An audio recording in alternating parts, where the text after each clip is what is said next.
الشیطان الرجیم بسم اللہ الرحمن الرحیم الحمد للہ الذی دل علی ذاتہ بذاتہ ظہر وجان ستر مخلوقاتہ وجل عن ملائمت کیفیاتہ وقرب عن خواطر الظنون وبعد عن ملاحظة العیون علم ما کان قبل ان یکون مالک الملک تؤتی الملک من تشاء وتنزع الملک ممن تشاء وتعز من تشاء وتذل من تشاء بيده الخير وهو على كل شيء قدير والصلاة والسلام على سيدنا أشرف الأنبياء والمرسلين سيد الأبرار ونخبة الأخيار زين الرسالة والنبوة ينبوع الحكمة والفتوة نبي الأنبياء وصفي الأصفياء الذي بنوره اصطنعت الأنوار واستنطارت الشموس والأقمار وبظهوره تجلت الأسرار الذي في السماء اسمه أحمد وفي الأرض القاسم محمد اللهم صل على محمد وآل محمد وعلى أولاده الطيبين الطاهرين المعصومين أما بعد بسم الله الرحمن الرحيم إنا أعطيناك الكوثر فصل لربك وانحر إن شانئك هو الأبتر. ایک صلوات اللهم صل على محمد وآل محمد. گزشتہ گفتگو کا سلسلہ اس کے تسلسل میں سورہ کوثر جو ہے وہ قرآن کریم کے سب سے ہی مختصر سورہ ہے. یعنی ظاہر میں وجود میں مختصر ہے. سبحان اللہ. عنوان بتا رہا ہے کہ یہ کثیر ہے، مختصر نہیں. سبحان اللہ. سبحان اللہ. کوثر، اور یہ کوثر کا اس کو کوثر کہنا بھی یہ میری اور آپ کی جانب سے نہیں ہے، ادھر سے ہے. بے شک اللہ. یعنی اللہ جو کثرت کا خالق ہے، سبحان اللہ. اللہ جو کوثر کا خالق ہے، بے شک اس کی نگاہ میں اگر کوئی کوثر ہو تو وہ کیسا کوثر. سبحان اللہ. ایک تو پہلو یہ ہے. دوسرا پہلو یہ ہے کہ 4 صورتیں قرآن کریم کی ایسی ہیں جو کہ اسی انا کے ساتھ جس کا آغاز ہوا ہے. انا انزلناہ فی لیلۃ القدر،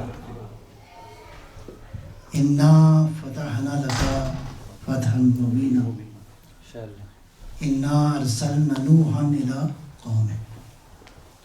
ایک سوال یہ بھی ہے کہ پروردگار نے یہ لفظ جمع کا استعمال فرمایا ہے.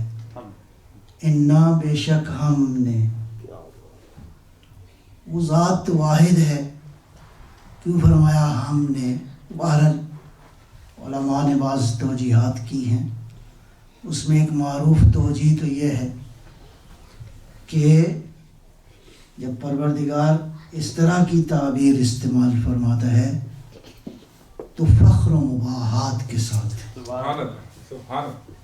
یعنی جب پروردگار کو بڑا، عام انسان کی فطرت بھی ہے کہ بہت خاص کام ہو تو کہتے ہیں ہم نے یہ انجام دیا ہے، یہ مسجد ہم نے مل کے بنائی ہے، مثلا یہ فلاں کام ہم نے کیا ہے. اللہ جب کہتے ہیں کہ ہم نے، تو اس کا مطلب ہے یہ کوئی خاص بہت عظیم کام ہے جس پہ خود پروردگار بھی فخر و مباحات کر رہا ہے. بے شک ہم نے اعطینا کا آپ کو کوثر عطا کیا ہے. انا انزلناہ، ہم نے نازل کیا ہے اسے لیلۃ القدر میں. تو ایک پہلو تو یہ ہے کہ اللہ رب العزت فخر و مباحات، اور ظاہر ہے کہ انسان کا فخر و مباحات کرنا کچھ اور ہے. بے شک. اس لیے کہ انسان جب فخر و مباحت کرتا ہے تو اس کے پیچھے اس کی ایموشنز ہیں، اس کی کیفیات ہیں، اس کی وہ حالت نفسانی ہے. ہم نے یہ عمل انجام دیا ہے. تو اللہ تو کیفیات سے مبرہ ہے. سبحان اللہ. اللہ جب کہتا ہے ہم نے، تو کیفیت نہیں بول رہی، حقیقت کا انتخاب ہو رہا ہے. سبحان اللہ. ہم نے یعنی پروردگار تابع احساس نہیں بلکہ خداوند عالم حقائق بیان فرما رہا ہے. ہم نے کوثر تمہیں عطا کی ہے. تو ایک پہلو تو یہ ہے. دوسرا پہلو بھی قابل غور ہے، زیادہ اس کی تفصیل میں وقت نہیں ہے جانے کا، اور وہ یہ ہے کہ جب پروردگار، جہاں کہیں قرآن میں وحدانیت کی بحث ہے، خالص توحید کی بحث ہے، تو وہاں واحد کا لفظ استعمال ہوا ہے.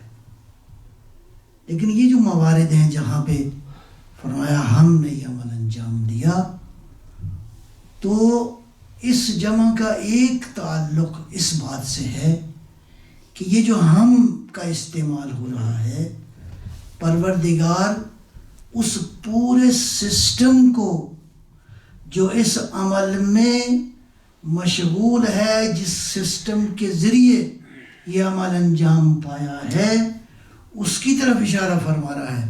اس کا مطلب ہے فرض کرو اگر فرماتا ہے انا انزلناہ فی لیلۃ القدر، ہم نے اسے لیلۃ القدر میں نازل کیا ہے، تو گویا کہاں سے نازل ہوا ہے، اور نزول کے مختلف مرحلوں میں ہوتے ہوتے یہ قرآن جبرائیل کے پاس آیا، اور جبرائیل کے ذریعے پھر یہ سینہ مبارک پیغمبر گرامی اسلام پہ نازل ہوا. اس کا مطلب ہے وہ سارا سسٹم موجود ہے، اور نزول کے مختلف مرحلوں کی طرف اشارہ ہے کہ جس مرحلے پہ یہ قرآن تھا اس کیفیت میں نہیں تھا کہ تم تک پہنچ سکتے. سبحان اللہ. جی یہ کرام بررا بے ایدی سفرا، یہ مختلف مرحلوں سے ہوتا ہوا اس عالم نور سے جب یہ قرآن زمین پر آیا ہے، پیغمبر کے سینہ مبارک پہ نازل ہوا ہے، تو قرآن اپنی حقیقت میں نہیں، اب لفظوں میں آپ تک پہنچا ہے. اور لفظوں میں اس لیے پہنچا ہے انا جعلناہ قرآنا عربیا لعلکم تعقلون، تاکہ تمہاری عقلوں میں کوئی بات سما سکے. ورنہ یہ بات اللہ نے جو قرآن کی حقیقت ہے وہ کہاں پہ ہے؟ انہو فی ام الکتاب، اور ام الکتاب کہاں ہے؟ لدینا. لدینا ہمارے قریب. خدا کے قریب کا کوئی تصور کر سکتا ہے؟ اب میں یہاں پہ تھوڑی سی بات کو آگے لے کے چلوں گا. تو مقام لدین، لدن پر، یا مقام بعض جگہ پہ ارشاد فرمایا، مثلا شہداء کے بارے میں فرمایا کہ وہ زندہ ہیں عند ربہم یرزقون، پروردگار کے نزدیک وہ رزق پاتے ہیں. وہ جو مقام عند رب ہے، عند الرب، وہ عالم شہود سے، عالم مادہ سے بہت بالا تر ہے. سبحان اللہ. عالم مادہ کی وسعت کہاں تک ہے وہ بھی معلوم نہیں ہے ابھی. میں نے ابھی عزیزوں سے کئی جگہ یہ بات شیئر کی ہے کہ یہ جس کو دنیا ابھی اہل دانش جس کو کائنات کہہ رہے ہیں، قرآن فرماتا ہے انا زیناہ السماء الدنیا بمصابیح، ہم نے پہلے آسمان کو چراغوں سے مزین کیا ہے. all these are lamps. how many? 200 billion galaxies ہیں. ایوریج ہر گلیکسی میں 1 بلین سٹارز ہیں. یہ لیمپوں والا آسمان ہے. یہ عالم مادہ ہے. بے شک. اس عالم مادہ سے گزر کے جاؤ گے تو پھر عرش ہے، عرش آخری منزل ہے مخلوق کی، اور اس کے بعد مقام اندیت ہے۔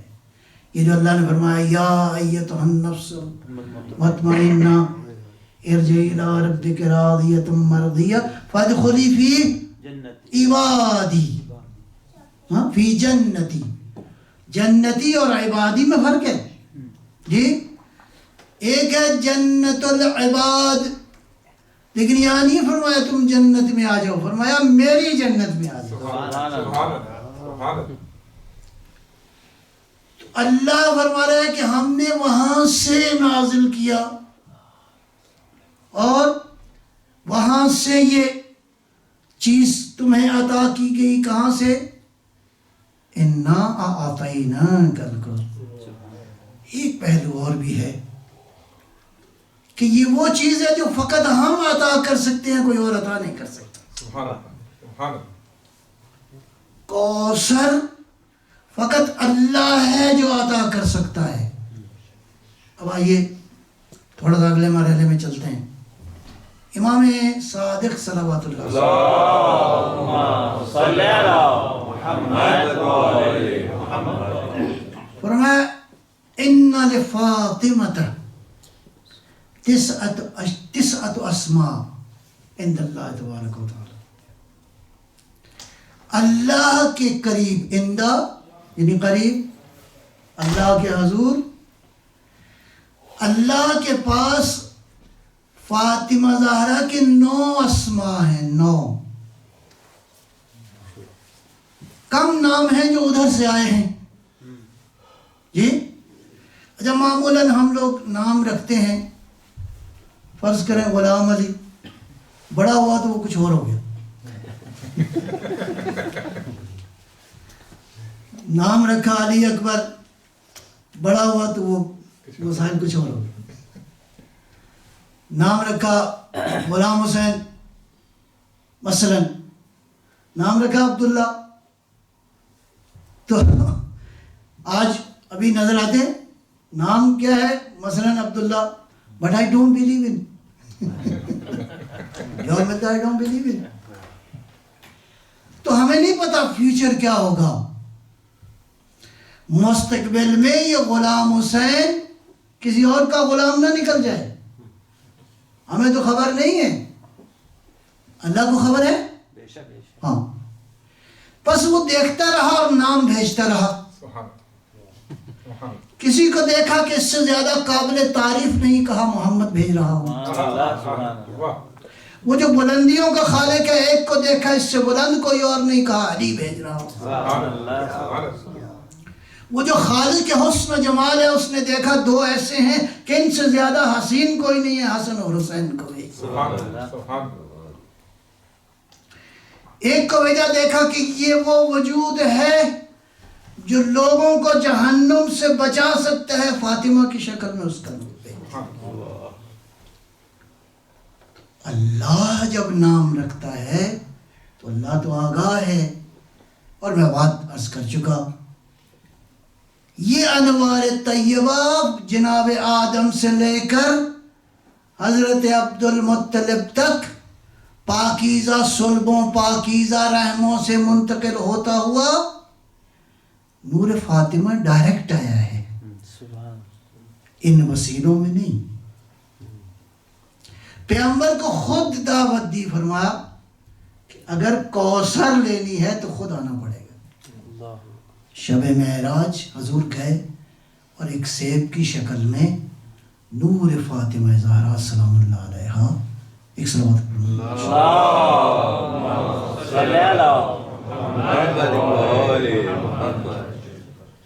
اشارہ کروں پچھلی گفتگو کی طرف، آپ ایک اور پہلو، اور وہ یہ کیا ہے، کوثر اللہ نے کیوں دی ہے؟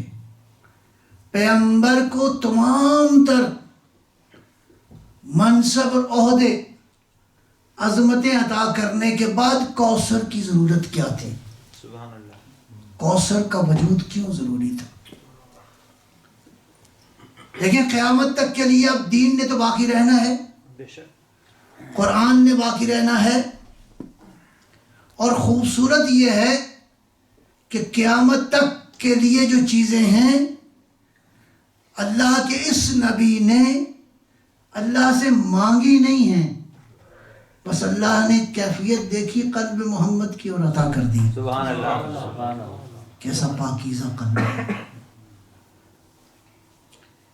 اب یہ جو اعتراض ہوا تھا، عاص بن وائل نے کہا جاء الابتر، تو اعتراض کیا تھا کہ محمد کی اولاد تو ہے کوئی نہیں، تو دین کیسے آگے بڑھے گا؟ اللہ نے کہا کوثر دے رہے ہیں تاکہ دین آگے قیامت تک بڑھتا رہے. اس کے بعد بات یہ ہے کہ کوثر کے دو پہلو ہیں. ایک پہلو وجود فاطمہ زہرا سلام اللہ،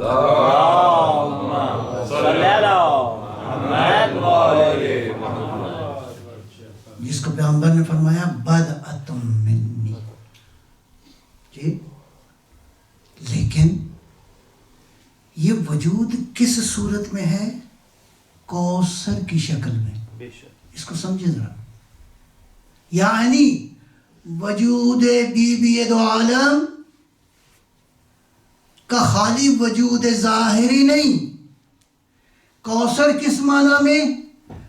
گویا بی بی زہرا سلام اللہ علیہ کا وجود ایک ہی مقام پر، کوثر اپنے تمام تر معانی کے اعتبار سے، یعنی زہرا کا وجود علم میں کوثر، عصمت میں کوثر، طہارت میں کوثر، پاکیزگی میں کوثر، راضی و مرضی خدا ہونے میں کوثر. گویا فاطمہ زہرا ان تمام تر اوصاف کے اندر جو اللہ نے عطا کیے ہیں، اگر کثرت کی شکل میں دیکھنا چاہتے ہو تو فاطمہ زہرا کا وجود ہے. پر عظمت جناب سیدہ بلند تر صلوات محمد انما یرید اللہ لیذہب عنکم الرجس اہل البیت ویطہرکم تطہیرا. اللہم صلی علی محمد. سوال کرتے ہیں کہ یہ اہل بیت میں کون کون داخل ہے؟ وہ ساری بحثیں ہیں. جی بے شک. سادہ سا جواب بہت ہی سادہ آیت کے اندر موجود ہے. جو جو رجس سے دور ہے وہ دائرہ اہل بیت میں داخل. سبحان اللہ سبحان اللہ. اور کیا کیا ہے رجس میں؟ جہالت رجس ہے، غیر خدا کی عبادت کرنا رجس ہے. وعلی ھذا القیاس انما الخمر والمیسر یہ سارے کے سارے رجس کے مصادیق ہیں. پس جو خاندان، جو لوگ رجس سے دور ہیں، رجس کا وہاں تصور نہیں ہے، ان کو کہتے ہیں اہل البیت. اچھا دو چیزیں ہیں، لفظ بھی دو ہیں، ایک ہے اہل، ایک بیت. اس کو بھی ذرا توجہ فرمائیے گا. اہلیت کہاں ہوتی ہے؟ اہلیت ہوتی ہے دو چیزوں کے درمیان اختصاص اور وہ موجود ہو، انسیت. ٹھیک. اہل کتاب، پتہ چلا کہ یہ کتاب سے ان کا تعلق ہے. اختصاص اور تعلق اور انسیت جہاں موجود ہو تو وہاں اہل کا عنوان آ جاتا ہے. اسی طرح مثلا فرض کریں اہل ناروے، جی اہل پاکستان، اہل ہندوستان، اہل تقوی. جی اس کا مطلب ہے اہل تقوی وہ ہیں جو تقوی سے ان کا کوئی لینا دینا ہے. تو اس کا مطلب ہے اہلیت جو ہے اس میں دو طرفہ تعلق، اختصاص ہونا چاہیے. اگر ہوگا تو اہل ہوگا، اگر یہ انس نہیں ہے تو اہل نہیں ہوگا. تو جو فرما رہے ہیں آپ. ایک مثال اور بھی دیتا ہوں. حضرت نوح علیہ السلام نے اپنے بیٹے کے بارے میں دعا مانگی تو اللہ نے کیا فرمایا؟ لیس من اہلک. اللہ نے یہ تو نہیں کہا تمہارا بیٹا نہیں ہے، سبحان اللہ. اللہ نے یہ تو نہیں فرمایا تمہارا بیٹا نہیں ہے. لیس من اہل. اللہ نے رشتوں کا انکار نہیں کیا. بے شک. اللہ نے کہا کہ تیرا اہل نہیں ہے. اس کا مطلب ہے نبی کے گھر میں رہنا ضروری نہیں ہے. سبحان اللہ. سبحان اللہ. نبی کے گھر میں رہ کے بھی اہلیت یا ہو سکتی ہے یا نہیں ہو سکتی.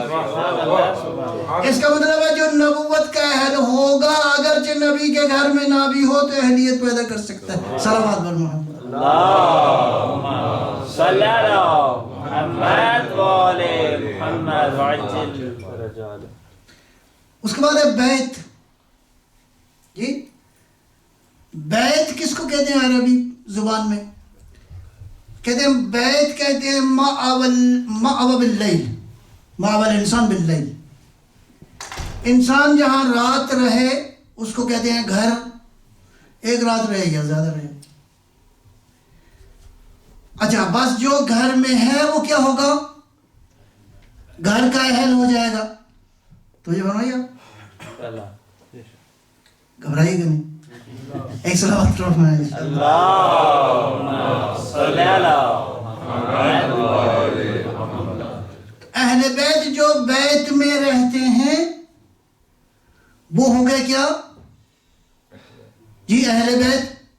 تو یہ جو بیت ہے جو پیغمبر والا بیت ہے اس میں تو بہت سارے لوگ رہتے تھے. بہت سارے رشتہ دار بھی رہتے تھے جی. حتیٰ کہ وہ ابو سفیان کی کیا کہتے ہیں بیٹی بھی رہتی تھی. تو آیا جو اس بیت میں رہتا ہے وہ اہل بیت میں شامل ہو گیا؟ آیا وہ سارے اہل بیت ہو گئے؟ سارے رشتے. حتیٰ بعض اوقات اس بیت میں مسلمان بھی آ کے رہتے تھے. اب اہل بیت کا معنی یہ ہوا جو نبی کے بیت میں رہتا ہے وہ کیا ہو گیا؟ اہل بیت. گھبرا تو نہیں ماشاءاللہ. دیکھیں تعریف کے اعتبار سے. لیکن قرآن کی آیت ایکسکلیوڈ کر رہی ہے, معین کر رہی ہے کہ اہل بیت میں اور اہل بیت نبوت میں فرق ہے. سبحان اللہ. صلوات بر محمد و آل محمد. اللہم صلی علی محمد و آل محمد. یہ جو بیت ہے یہ بیت انسانوں نے بنایا. مکہ مدینے کے جو لوگ تھے, معمار, مستری, اس کا گارا پانی جو ہے اینٹیں میٹیں وہ لوکل زمین سے دی گئی اور یہ گھر بن گیا. لیکن اہل بیت محمد میں, اہل بیت نبی میں اور اہل بیت نبوت میں فرق ہے. کیا فرق ہے؟ اہل بیت نبوت انسانوں کا بنایا ہوا نہیں ہے, خدا کا بنایا ہوا. سبحان اللہ. اور کس میٹیریل سے بنا ہے؟ یہ نبوت سے بنا ہے, یہ قرآن سے بنا ہے, یہ وحی سے بنا ہے, یہ عبادتوں سے بنا ہے, یہ عظمتوں سے بنا ہے, یہ فضیلتوں سے بنا ہے. صلوات بر محمد. اللہم صلی علی محمد و آل محمد. سبحان اللہ. اب جب پیغمبر اکرم اس آیت مبارکہ کے آنے کے بعد یہ جو جملہ ارشاد فرماتے تھے السلام علیکم یا اہل بیت النبوہ, حالانکہ اس وقت یہ اہل بیت پیغمبر کے گھر میں نہیں رہتے تھے. اس کا مطلب یہ ہے کہ اہل بیت ایکسکلیوڈ کر کے ہر رہنے والا نہیں بلکہ جو رجس سے پاک ہوگا وہ اہل بیت نبوت میں شامل ہے. بر محمد و اہل بیت محمد صلوات. اللہم صلی علی محمد و آل محمد. سو انا اعطیناک الکوثر, ہم نے آپ کو کوثر عطا کیا. ایک بات جو میں گزشتہ بھی عرض کی وہ کیا ہے, عطا کرنے کے بعد اللہ نے دو چیزیں ڈیمانڈ کی ہیں. کیا ہے؟ فصلی, نماز عبادت کی ڈیمانڈ کی ہے. بے شک. ونحر, اور قربانی کی ڈیمانڈ کی ہے. بے شک. کس سے ڈیمانڈ کی ہے؟ اور کیا ڈیمانڈ کی ہے؟ ڈیمانڈ کی ہے عبادت کی. کس سے؟ جس کی عبادت کی تعریفیں خود کرتا ہے. سبحان اللہ. 2 تعریفیں سنا دیتا ہوں. ایک تعریف یہ ہے کہ بسم اللہ الرحمن الرحیم یا ایھا المزمل قم اللیل الا قلیلا. سبحان اللہ. سبحان اللہ. وہ معبود جو عبد سے فقط بندگی کا طالب ہے، ایک بندے کی بندگی اتنی عظیم ہے کہ کہتا ہے بندگی کم کر. اس کا مطلب ہے یہاں سجدوں کی قیمت کچھ اور ہے. یہاں ایک ایک سجدہ ثقلین کی عبادت سے افضل ہے. یہاں ایک ایک ذکر کائنات کی تسبیح سے افضل ہے. دوسری جگہ کیا فرمایا؟ یہ جس سے عبادت طلب کی جا رہی ہے اس کی بندگی کا معیار یہ ہے کہ جس کے بارے میں ارشاد فرمایا سبحان الذی اسری بعبدہ، وہ لے گیا. اس سے طلب کی جا رہی ہے بندگی، عبادت. اس کا مطلب ہے یہ بندگی تو آلریڈی موجود ہے، پہلے سے موجود ہے. جو چیز موجود ہو وہ طلب کرنے کا بے شک. بے شک. طلب وہ چیز کی جا رہی ہے جو موجود نہ ہو. فرض کریں موجود نہیں ہے. فصلی، کون سی عبادت؟ اس کا مطلب ہے جو چیز دی جا رہی ہے وہ اس قدر اعلیٰ ہے، اس قدر اپنے وجود میں کوثر ہے کہ اس کو لینے کے لیے یہ بندگی نہیں، خاص بندگی کی ضرورت ہے. سبحان اللہ. اور وہ پیغمبر نے وہ خاص بندگی کی. اور اس کے بعد وانحر، عام قربانی نہیں، عظیم قربانی. بی بی زہرا سلام اللہ علیہا کا نور صلی اللہ آیا کس کی شکل میں؟ سیب کی شکل میں. اور جب آیا تو آدھا خود تناول فرمایا اور آدھا بی بی خدیجہ. اور 40 دن تک عبادت کی، یعنی آمادہ ہوئے کوثر کو وصول کرنے کے لیے. وانحر، عظیم قربانی دی ہے پیغمبر نے. میں اس کی طرف بعد میں آتا ہوں. فصلی لربک وانحر ان شانک هو الابتر. یہ جو آیہ مبارکہ کا نزول ہے، آیہ تطہیر کا، اس میں محور کون سی ذات ہے؟ فاطمہ زہرا سلام اللہ علیہا. ایک صلوات پڑھو. اللہم صلی علی محمد اس کی وجہ یہ ہے، محور کیوں ہے؟ 2 باتیں. اگر محور پیغمبر ہوتے یا باقی ہستیوں میں سے کوئی ہوتا تو پھر 5 نہ ہوتے. اللہ جانے یہ بھی پیغمبر کے کچھ لگتے تھے، فلاں بھی پیغمبر کا کچھ لگتا تھا. نہیں، محور اس کو بنایا کہ جس کا تعلق فاطمہ سے ہوگا وہ چادر تطہیر والا ہے. سبحان اللہ. جس کا تعلق چادر تطہیر سے ہوگا، جس کا تعلق فاطمہ زہرا سے ہوگا، وہ کون ہے؟ وہ ہے پاک. وہ 9 اسماء جو اللہ کے ہاں بی بی زہرا کے ہیں. میں عرض کر رہا تھا کہ ایک ایک نام آیا ہے. یحییٰ ایک نام، محمد ایک نام، علی ایک نام، حسن ایک نام، باقی بھی اسی طرح. لیکن فاطمہ کے بارے میں فرمایا کہ 9 نام ہیں اللہ کی بارگاہ میں. سبحان اللہ. اللہ اکبر. کیا؟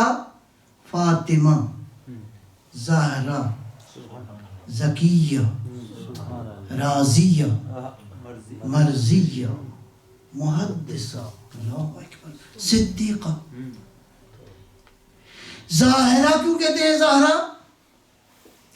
میں روایات میں ایک روایت عرض کروں گا. کسی نے پوچھا معصوم سے کہ بی بی زہرا کو زہرا کیوں کہتے ہیں؟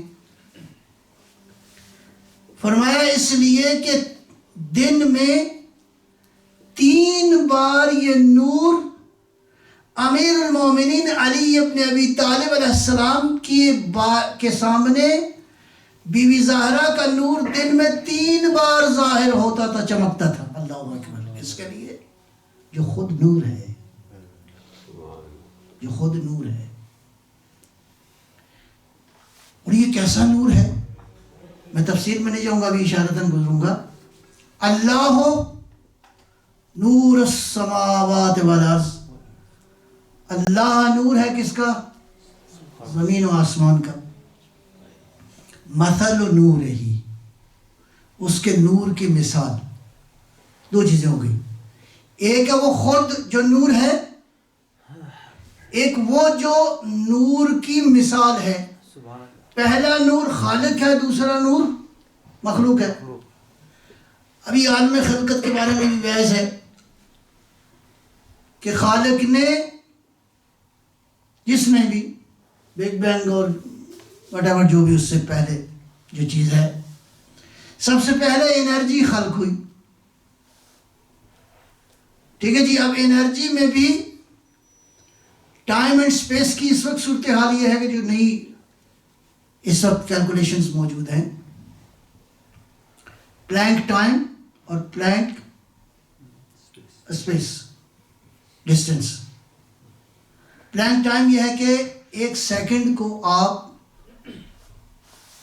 ڈیوائڈ کریں، ڈسٹریبیوٹ کریں، یہاں تک کہ یہ پہنچ جائے 1.59 into 10 power 44 نیگیٹو. ہے کوئی تصور ہو سکتا ہے؟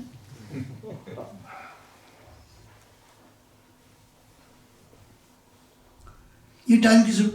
اس کا مطلب ہے کوئی ہے جو اس ٹائم سے باورا ہے، بے شک بیونڈ ہے. ٹائم اس کی ٹائم کی وہ قید میں نہیں ہے، وہ بلکہ خود ٹائم کا خالق ہے.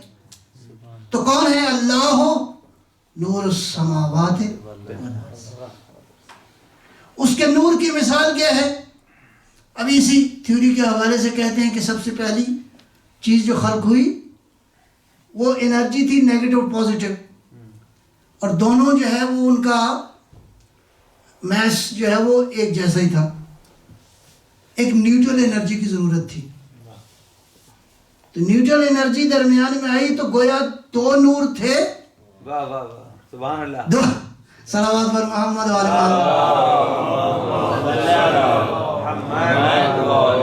محمد. کریشن کا عمل رک گیا تو ضرورت تھی ایک نور درمیان میں آئے.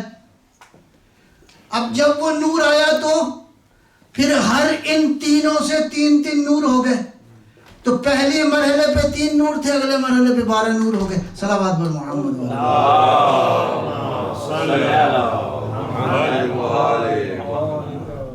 ابھی اس تفصیل میں نہیں جانا، لیکن حقیقت امر نہیں معلوم کہ وہ نور جو ایبسلیوٹ نور ہے، اللہ نور السماوات والارض، اللہ زمین و آسمان کا نور ہے. مثل نور ہی، اس کے نور کی مثال.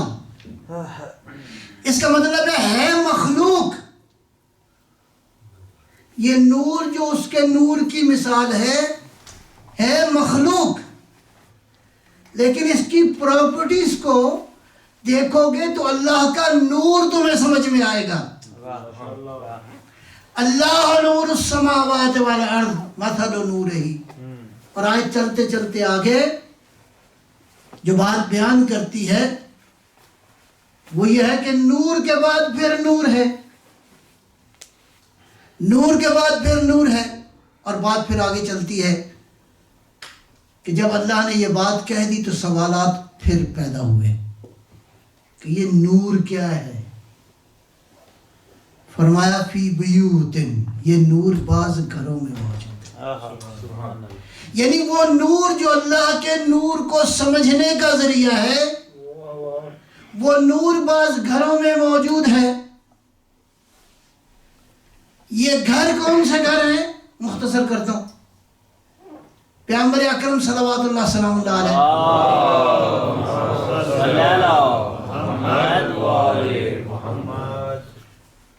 نے جب یہ آیہ مبارکہ تلاوت کی تو لوگوں نے پوچھا یا رسول اللہ یہ نور جو آپ نے کہا بعض گھروں میں ہے، یہ کون سے گھر ہیں؟ فرمایا ہی بیوتات الانبیاء والشہداء والصالحین والعلماء۔ ایک صاحب کھڑے ہوئے، انہوں نے اشارہ کیا، ایک گھر قریبی تھا، ہاں کہا یا رسول اللہ کیا علی و فاطمہ کا گھر بھی انہی گھروں میں سے ہے؟ سبحان اللہ۔ کون سے گھر؟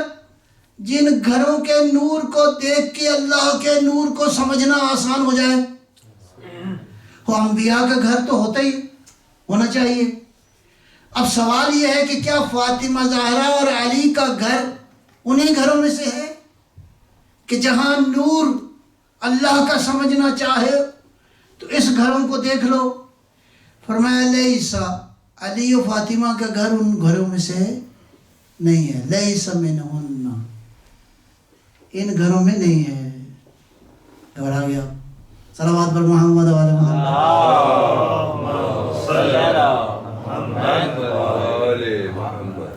پیغمبر نے فرمایا ان گھروں میں سے ہے، گھروں میں یہ نور۔ وہ گھر کون سے ہیں؟ انبیاء کے گھر ہیں جی، عظیم انسانوں کے گھر، اولیاء الہی کے گھر۔ سوال یہ ہے کہ کیا علی و فاطمہ کا گھر بھی انہی گھروں میں سے ہے؟ تو پیغمبر نے فرمایا لیس منہن، یہ گھر ان گھروں میں سے نہیں ہے، بل افضل منہن، ان سب گھروں سے افضل تر۔ بلندتر صلوات، اللہم صلی علی محمد و آل محمد۔ اسی لیے فاطمہ زہرا کے گھر کی چھت یہ چھت نہیں تھی، عرش الہی تھا۔ فاطمہ علم میں بھی کوثر، عبادت میں بھی کوثر۔ پیغمبر نے بتایا، یہ میں مختصر کروں گا، زیادہ تفصیل میں نہیں جا سکتا۔ پیغمبر نے اپنی بیٹی کی عبادت کی تعریف کی ہے، کس نے؟ محمد نے۔ کس نے؟ احمد نے۔ کیا تعریف کی؟ میں صرف ترجمہ اور نقطہ عرض کروں گا کہ میری بیٹی فاطمہ جب، زہرا کا معنی بیان کروں، میری بیٹی فاطمہ جب مصلی عبادت پہ کھڑی ہوتی ہے تو اس کے وجود سے ایک نور نکلتا ہے جو آسمانوں کی طرف جاتا ہے، یہاں تک کہ عرش الہی تک پہنچتا ہے۔ عرش الہی پہ کون رہتا ہے؟ اللہ کی نورانی مخلوق رہتی ہے۔ یہ نور وہاں تک پہنچتا ہے، وہاں کی نورانی مخلوق اس نور کو دیکھ کے اس قدر شدت ہے اس نور کی کہ وہ نورانی مخلوق اللہ کی بارگاہ میں سوال کرتی ہے، پروردگار یہ نور اتنا شدید ہے۔ کون پوچھ رہا ہے؟ مخلوق، وہ جو خود نور ہے۔ جبرائیل جہاں رہتا ہے، جہاں جبرائیل علیہ السلام کا قیام ہے، پوچھتے ہیں بارگاہ ربوبیت میں پروردگار یہ کس کا نور ہے؟ ہم اس نور کو پہچان نہیں پا رہے۔ تو آواز قدرت آتی ہے، اے میرے فرشتوں، اس وقت میری کنیز فاطمہ مصلی عبادت پہ، سبحان اللہ، سبحان اللہ۔ یہ اس کا نور ہے جس کا نور آسمانوں تک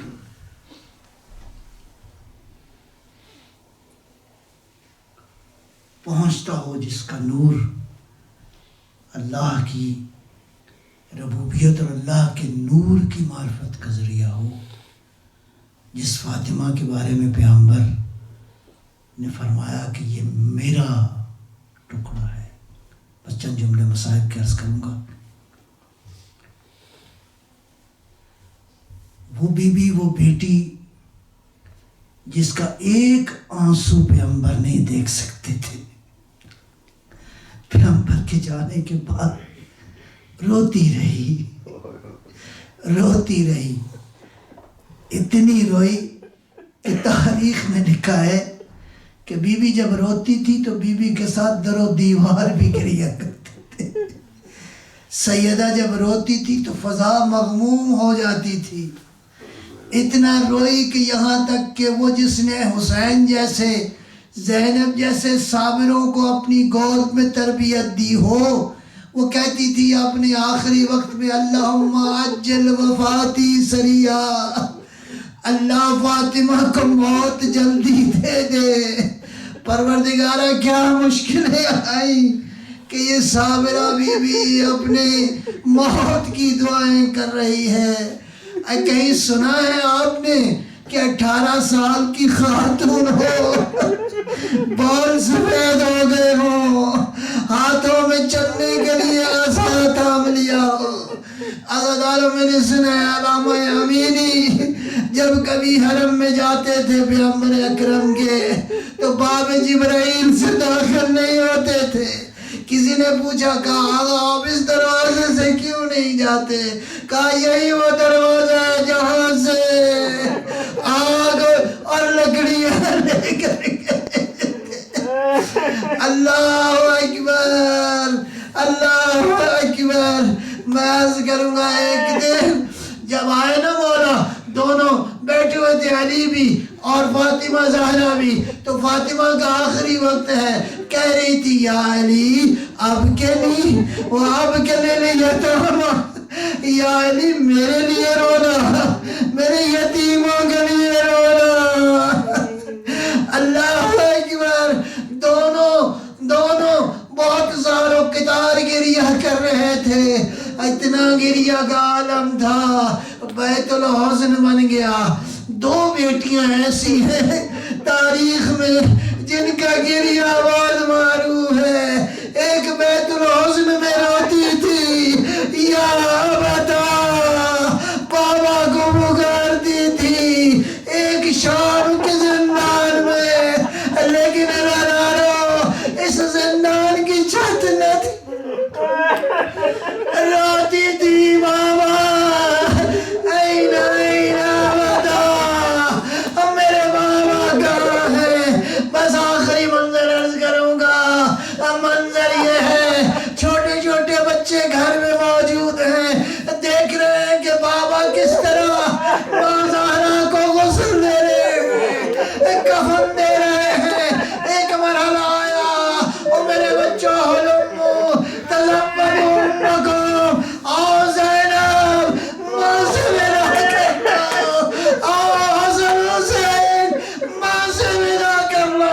منظر عجیب تھا، یہ عجیب منظر تھا کہ آواز آئی غیب سے، علی یا علی یا علی بچوں کو ہٹاؤ ورنہ قیامت میں کیا ہو جائے گی. علی بڑے پیار سے آگے بڑھے، حسین کو سینے سے لگایا، حسن کو سینے سے لگایا، ماں کے جسد سے علیحدہ کیا.